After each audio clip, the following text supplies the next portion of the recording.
So your Sydney club, Cumberland, and Richie Benaud was the captain of that side, or he took you under his wing, or how did that all develop with Richie? Yeah, well, I played those first 2 Shield games because the two tested clash with the Shield games. Mm. So had you played any grade cricket up to that stage? No. So you're basically straight out of Dungog, straight out of the country in the Colts second 11, bang. Yeah. So you've got to go and find a club now. Unbelievable. So I thought, well, if I was going to continue playing cricket, I had to move from Dungog to the city.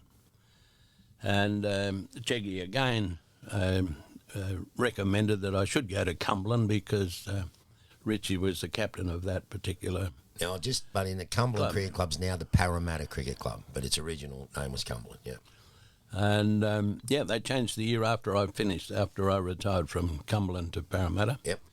So that was 1982. That's right.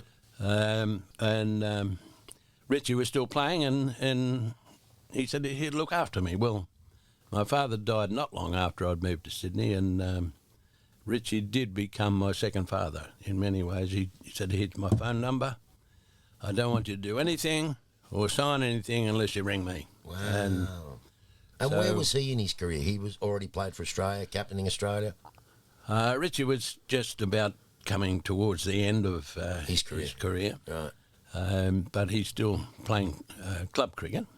Not playing Shield cricket? Yes, he was still playing Shield cricket. In fact, I played Shield cricket with Richie, but he'd relinquished the captain and given over to Bob Simpson at the time.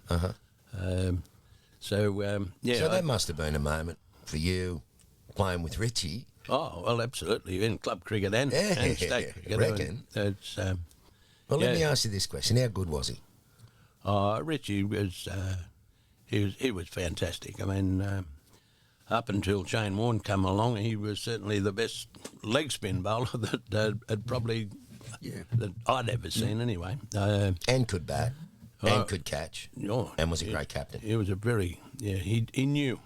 He almost knew what was going on. I mean, we played a club match against Northern Districts at the old Parramatta ground. Yep. And it had rained all week, and there weren't any covers around in those days. And the wicket was really wet. And our 2 opening batsmen were very keen. They followed Richie out for the toss. And it was an all-day game. And Richie sort of hid the coin after he'd picked it up. And they're following him back, the 2 opening batsmen. Richie, did you win the toss? And Richie said, yes, I won the toss. You beauty, Richie, you beauty, you beauty. We get into the dressing room. He said, I won the toss, but we are batting. You idiot, Richie, you idiot, Richie. They didn't want to go out and bat on the wet deck. He said, my opinion, reading this wicket, is that the wicket is so wet this morning that it will skid.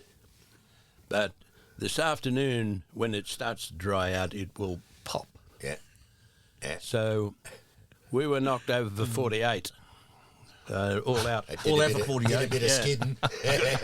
Good skidding, Richie. Very good. And Richie walked out, and we did have an opening bowler in those days, but Billy Lothian was the opening bowler. But he said, Doug, you and I are opening the bowling. And he walked out and he had these big, long sprigs we used to wear in wet conditions. And he put a big cross across the wicket with these sprigs on a good length. And he said, I want you to aim at that. And Richie bowled his medium paces, not his leg spinners, from the other end. We knocked Northern Districts over for 44. Wow. And won the game. So 48 to 44. Now, come on. So the wicket did pop. Yeah. Richie got 5 for 20, I got 5 for 20, and they were all out. And he for bowled 44. his seamers, just hit the seam and bang. Wow. Yeah.